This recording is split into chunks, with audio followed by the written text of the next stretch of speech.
Fala, meus irmãos, a paz do Senhor Jesus, ou como diz o termo em grego bíblico, Heirene Tukiri, ou Shalom, né? Para quem gosta aí do hebraico. Nós temos uma palavra de Deus para o seu coração, mas antes disso quero pedir para você, por favor, deixa o seu like, pega o dedo de fogo aí, vai lá no like, carimba, para que assim o vídeo possa ter um pouco mais de engajamento. E também se inscreva no canal, ative as notificações. Você vai estar nos ajudando a pregar o Evangelho para o máximo de pessoas possíveis, né? Essa plataforma YouTube é uma plataforma mundial, então muita gente pode ver e acabar se beneficiando aí, tendo um regozijo na sua alma através dessa palavra. Amém? Agora que você já se inscreveu, nos ajudou, a palavra que Deus colocou em nossos corações para ministrar para você está no livro de Atos dos Apóstolos, no capítulo 12, versículos 13, 14, 15 e 16. Apenas esses 4 versículos vai ser o suficiente. Aqui já deixo uma dica aqui para os pregadores aí que estão iniciando. Leia no máximo 4 versículos. Não procure se estender muito na leitura, porque a nossa pregação é embasada em cima de algumas revelações textuais da palavra, que nós vamos extrair da palavra. Então é necessário nós entendermos que a maioria da igreja já conhece os textos que são lidos. A maioria já conhece. Se não, 100% da igreja conhece, a não ser algum visitante ali que esteja visitando, algum ímpio. Então é muito importante nós ler ali 1 a 4 versículos ali, no máximo, da história. São versículos centrais, chaves, que vão ali embasar o nosso sermão, a nossa mensagem. Então, Atos dos Apóstolos, capítulo 12, o versículo 13 ao 16 diz assim: E batendo Pedro à porta do pátio, uma menina chamada Rode saiu a escutar. E conhecendo a voz de Pedro, de alegria não abriu a porta, mas correndo para dentro, anunciou que Pedro estava à porta. E disseram-lhe: Estás fora de ti. Mas ela afirmava que assim era. E diziam eles: É o seu anjo. Mas Pedro perseverava em bater. E quando abriram, viram-no e se espantaram. Esses são os versículos que nós vamos ler. Apenas 4 versículos. Vamos à palavra de Deus. O livro de Atos ele é muito crucial, porque o livro de Atos ele vai unir uma lacuna entre a ascensão de Jesus. Lembrando que a ascensão de Jesus é narrada também no final dos evangelhos. Nem todos, mas a maioria narra essa ascensão, a subida de Jesus. E o livro de Atos, o Lucas inicia o livro de Atos com a ascensão de Jesus, ou seja, o último evento que os evangelhos narram. E ele vai continuar perpassando toda a história da igreja.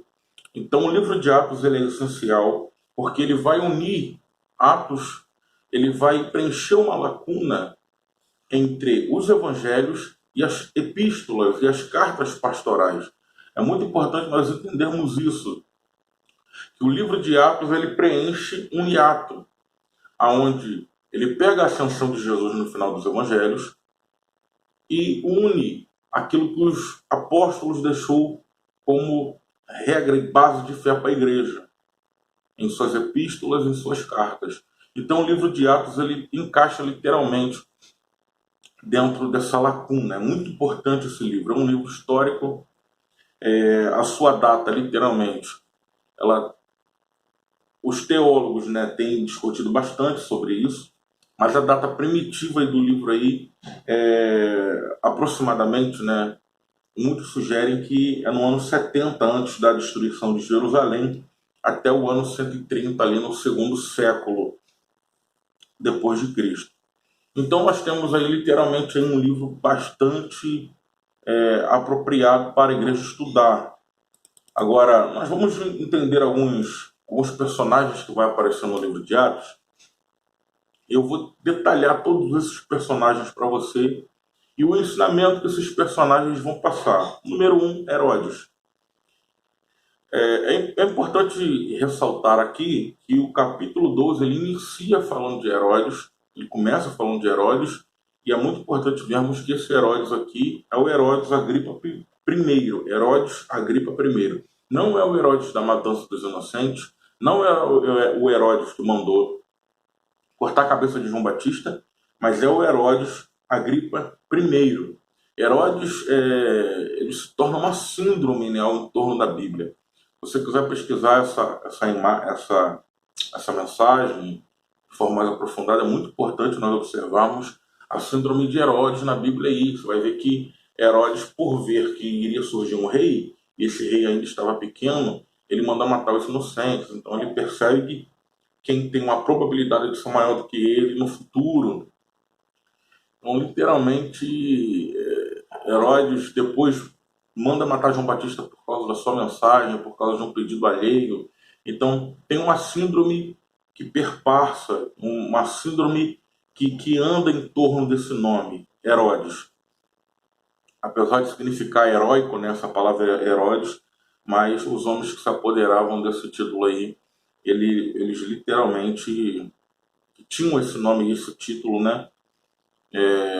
São homens bastante insanos. Mas esse Herodes aqui, Agripa I, o detalhe curioso sobre ele aqui, no capítulo 12 de Atos, é que ele inicia o capítulo 12 dando ordem, governando, inicia o capítulo 12 com poder, mas quando termina o capítulo 12, ele termina o capítulo 12 morto. É muito importante nós entendermos o que é que nós vamos fazer no meio da nossa caminhada, porque o meio da nossa caminhada vai determinar se vamos chegar no final do capítulo da nossa história vivo ou se vamos chegar no final do capítulo da nossa história morto. E isso tudo só depende do que nós vamos fazer no meio. O segundo personagem que vai aparecer ali é Tiago, irmão de João. Tiago vai morrer ao fio da espada. A Bíblia não menciona de forma detalhada a morte dele, como de Estevão, por exemplo, mas só vai dizer que ele mata a espada, irmão de Tiago, mata a espada, Tiago, irmão de João. É isso que o texto está dizendo no versículo 2 do capítulo 12, aqui de Atos. A igreja deu uma descansada, a igreja deu uma tranquilizada. No capítulo 12, a igreja volta a orar devido a Tiago ter morrido e Pedro ter sido preso. Então o ensinamento que às vezes Tiago vai passar para a gente é que é necessário uma constância, é necessário continuar na caminhada, firme, prosseguindo para o alvo. Número 3, o personagem que vai aparecer é Pedro. Pedro é um dos poucos personagens que consegue ali dormir entre algemas e a prisão, né? Ele literalmente, analisando a firme modo ali o texto, nós vamos observar uma tranquilidade de Pedro, mas também muitos estudiosos vão levar para um lado displicente, porque Pedro, mesmo estando preso, ele consegue dormir. Então tem gente que está preso e ainda não faz nada para se levantar. Está agarrado e ainda não faz nada para se libertar. Mas Pedro ele também poderia estar dormindo literalmente por um descanso divino ali, por um refrigério divino, sabendo que Deus iria cuidar e que nada poderia acontecer com ele. Ou que se acontecesse ele também não iria esquentar. Então nós temos essas duas visões sobre Pedro aí, mas ele literalmente ele dorme entre as algemas e a prisão que estava sobre ele. Quarto personagem que aparece em Atos 12 é as 4 comitivas de 4 soldados. O texto vai dizer que Herodes prende Pedro, coloca na prisão de Antônia e libera 4 comitivas de 4 soldados, ou seja, 16, 4 vezes 4, 16. Coloca ali e Pedro agora está guardado pela prisão, pelas celas, pelo portão de ferro, e Pedro também está guardado por esses 4 soldados ali, que estão fazendo a escolta da prisão e a escolta de Pedro para que ele não possa fugir da prisão. Esse tipo de pessoa, esses 16 soldados, eles representam alguém que, independentemente do sobrenatural que aconteça, a pessoa não sabe informar o que aconteceu. Evangelista, não entendi. Como assim? Você vai ver que Pedro é preso. Pedro dorme. 2. Aí o texto vai dizer que o anjo desce e entra dentro da prisão. Dentro da prisão. Aí o texto vai dizer no versículo 7 que uma grande luz resplandeceu na prisão. 4º detalhe. O anjo vai, toca em Pedro, manda ele calçar as sandálias. Olha o que acontece. Aí as algemas da mão de Pedro caem. Aí ele pega a capa dele.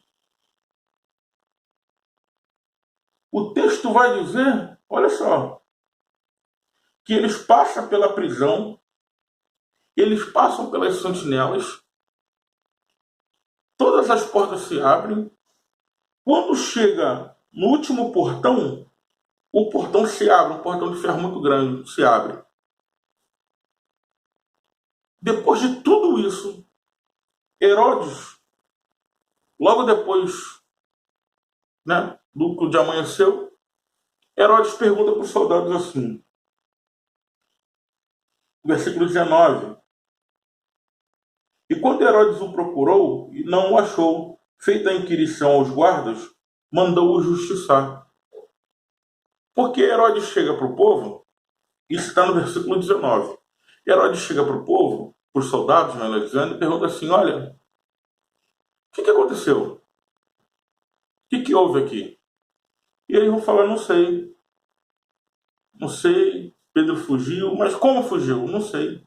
Então os soldados aqui, eles representam um tipo de pessoa que, independentemente se o anjo descer, independentemente se Deus libertar alguém, independentemente se Deus restaurar a caminhada de uma pessoa, sandália nos pés ali, é isso. Independentemente de se Deus tirar alguém da prisão, das grades, das forças das trevas, independentemente se Deus abrir uma porta para uma pessoa que esteja ali no culto, ele é tão desligado do mundo espiritual, tão desligado das coisas, que se alguém perguntar para ele o que aconteceu, ele vai falar, não sei. Não gostei do culto, não achei maneiro, não achei legal. Uma pessoa totalmente desligada de tudo. Desligada do mundo espiritual. E é preciso nós entendermos isso. Então, esses 16 soldados representam pessoas que estão no mesmo ambiente, que está acontecendo maravilhas, mas estão totalmente desligadas. Aí entra agora na nossa parte aqui, que é o quinto personagem mencionado aqui no livro de Atos, que é o personagem chamado Rode. E eu queria falar sobre esse personagem, só que foi só uma introdução. Todos que vamos pregar em cima desse texto aqui, a gente foca em Pedro e a sua prisão, mas eu gostaria de observar alguns detalhes sobre Rode aqui. Então vamos falar sobre algumas coisas. Vamos lá. Primeiro, Rode, o primeiro detalhe que eu quero tirar aqui é o significado do seu nome, Rode. Rode, na Bíblia, significa florescer. Quando nós levamos para o grego koiné, significa aquilo que floresce. No grego koiné, significa aquilo que floresce. Mas tem um grego chamado Efraimei, que eu gosto muito de estudar ele, aprendi a estudar esse grego com o grande nome de Deus. Observando essa palavra rode, né, no grego, no Efraimê, significa aquilo que floresce de dentro para fora. É impossível falarmos de florescer sem nós lembrarmos da trajetória de Arão. Então, um certo dia, Deus teve que descer no acampamento de Israel, no capítulo 17 de Números, para justificar a vida de Arão, justificar o chamado, o ministério de Arão devido a tudo que estava acontecendo. Por quê? porque eles estavam duvidando do mistério de Arão, e a Bíblia diz assim, que Deus desce e fala assim para Moisés, pega as 11 varas, pega a de Arão também, vai ficar 12. Arão vai representar a tribo de Levi. E coloca na tenda do testemunho. Vai passar um tempo e a vara que florescer é essa vara do homem que eu escolhi. A Bíblia vai dizer que a vara que floresce é a vara de Arão. Mas por que para Deus justificar o ministério de Arão, teve que justificar o ministério de Arão com a vara? Por quê? Porque Arão já tinha usado essa vara já em algo que ninguém nunca viu. A Bíblia vai dizer lá no livro de Êxodo, no capítulo 7, que Arão ele vai passar por um teste violento. Diante de Faraó, Israel não estava presente, por isso que Israel, no capítulo 17 de Números, duvida do ministério de Arão. Porque no capítulo 7 de Êxodo, Israel não está presente, quem está presente é Moisés. Moisés sabe que foi Deus que chamou Arão. Então, às vezes, só vai duvidar do nosso ministério quem não sabe que Deus nos chamou. E o texto vai dizer que Arão pega a vara dele, joga no chão e a vara se transforma numa serpente. Faraó manda chamar os estudiosos dele, os feiticeiros deles. Os feiticeiros deles pegam as varas deles também, jogam no chão e as varas se transformam em serpente. Aí a vara de Arão devora a vara dos feiticeiros de Faraó. Então, cobra na Bíblia representa traição, dor, dúvida, desespero, dor na alma, angústia, muitas coisas. Arão ele vai passar por um teste que é um teste que eu, às vezes, você vamos ter que passar antes de Deus justificar nosso ministério. Tem um teste chamado teste da serpente para passar. Tem que passar por esse teste, onde você vai ser humilhado, você vai ser descredibilizado, não vão dar crédito para o teu ministério, não vão acreditar em você. Só que esses testes, querido, não vai ser visto por todo mundo. É bastante curioso nós lembrarmos aqui que nós temos que tomar cuidado quando a gente está julgando o ministério de alguém. Porque a Bíblia vai dizer que quando Davi chega na guerra, ele vai falar assim, olha, eu matei urso e leão, ninguém viu. Porque urso e leão, o teste aqui, o teste que Arão passou aqui do cajado dele, a vara dele, a serpente, relacionada às serpentes, é um teste para simplesmente subirmos um degrau, mas ainda ficarmos no anonimato. O teste verdadeiro, público, ainda vai vir. Urso e leão não te promove. Urso e leão te prepara. Serpente não te promove. Serpente te prepara. Deus, literalmente, tem um ministério do tempo para a sua vida. Mas isso vai demorar um pouco.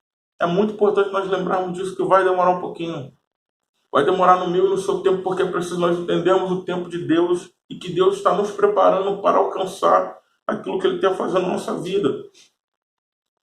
Então Israel não sabia do que tinha acontecido, mas Moisés sabia. Então Moisés não duvida. Moisés sabia que foi Deus que chamou seu irmão. E o texto vai dizer que quando a vara floresce, ela não floresce apenas, mas ela vai florescer, vai dar renovo e amendoeiras. Vamos analisar essas três palavras aqui. Primeiro, flores. A palavra flores aqui no grego é tis, que significa o que brilha. Essa tis é a mitra que o sumo sacerdote usava na sua roupa. E é usada também no livro de Ezequiel, no capítulo 21, versículo 26. Isso que eu falei da mitra aqui do sumo sacerdote, está lá em Levítico, capítulo 16, versículo 4. Essa mitra, que é o que brilha, significa flor, era colocado no turbante do sumo sacerdote, em primeiro lugar. Está lá em Levítico 16, versículo 4. Já, quando nós olhamos aqui, a outra colocação para essa palavra, tis, é que lá no livro de Ezequiel, no capítulo 21, versículo 26, era colocado como uma tiara no turbante de um príncipe. Então, literalmente nós vemos que depois do teste, depois de tudo que você vai passar, depois das provações, depois das humilhações, Deus só tem um lugar de destaque para a sua vida. Flores significa isso. 2, renovos. Renovo é perahar no hebraico.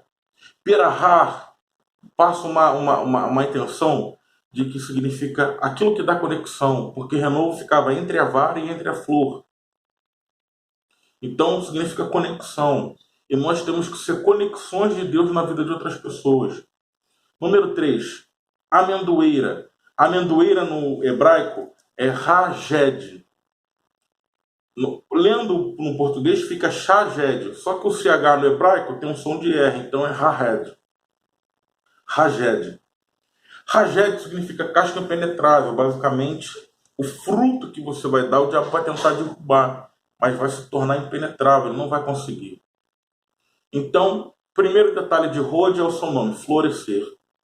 Segundo detalhe de Rode significa, eu queria tirar aqui da sua função que aparece na Bíblia. A Bíblia vai dizer que Rode era porteira e Rode era criada.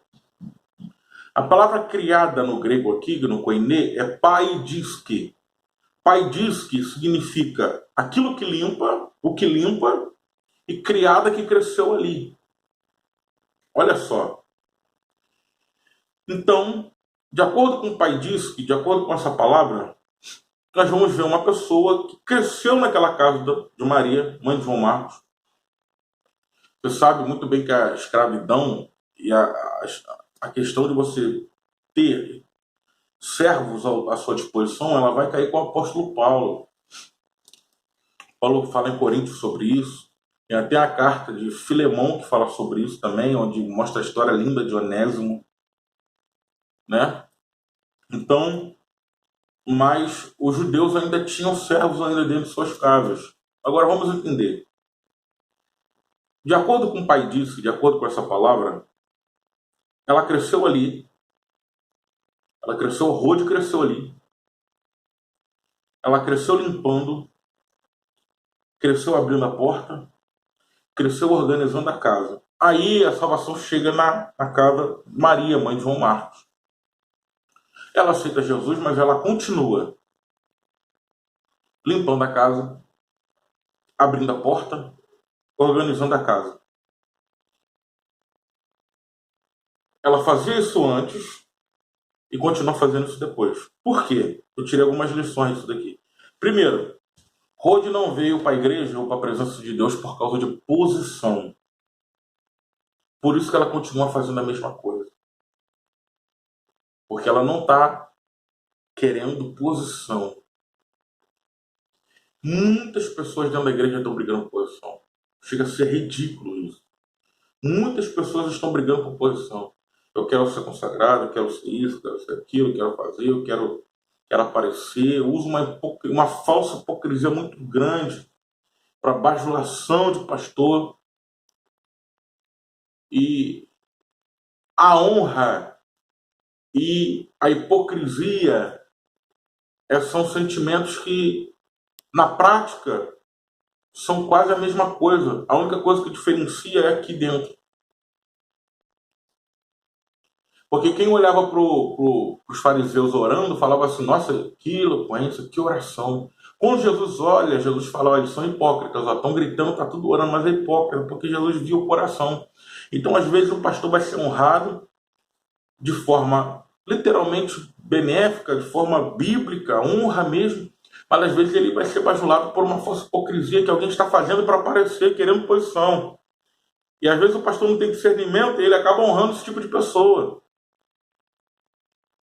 Então é muito importante isso, nós lembrarmos disso.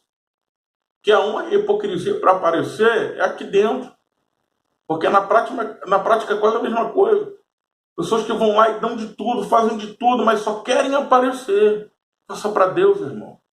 Faça para Deus, esqueça posicionamento, esqueça a posição dentro da igreja. Então Rode, ela continua limpando a casa mesmo depois de ter sido liberta, porque ela não vai para a igreja por causa de posição. Segundo, Rode entende que dentro da casa ela foi presa, ela foi escrava, mas ela também dentro da casa foi liberta, foi sarada e curada do pecado. Então ela tem uma dívida de gratidão. Você tem dívida de gratidão por quem te levantou? Você tem dívida de gratidão por quem te levantou?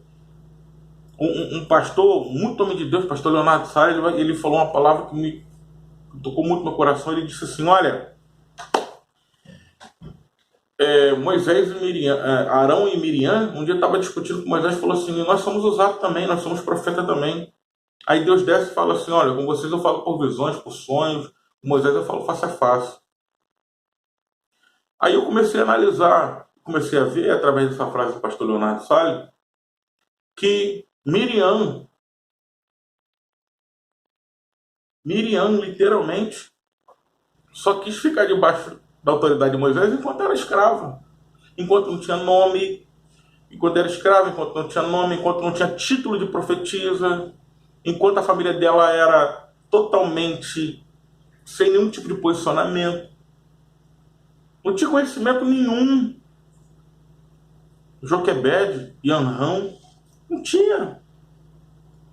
Muita gente, muitos judeus, Deus poderia ter levantado qualquer um. Deus levanta Moisés, tira eles, e agora eles querem voar.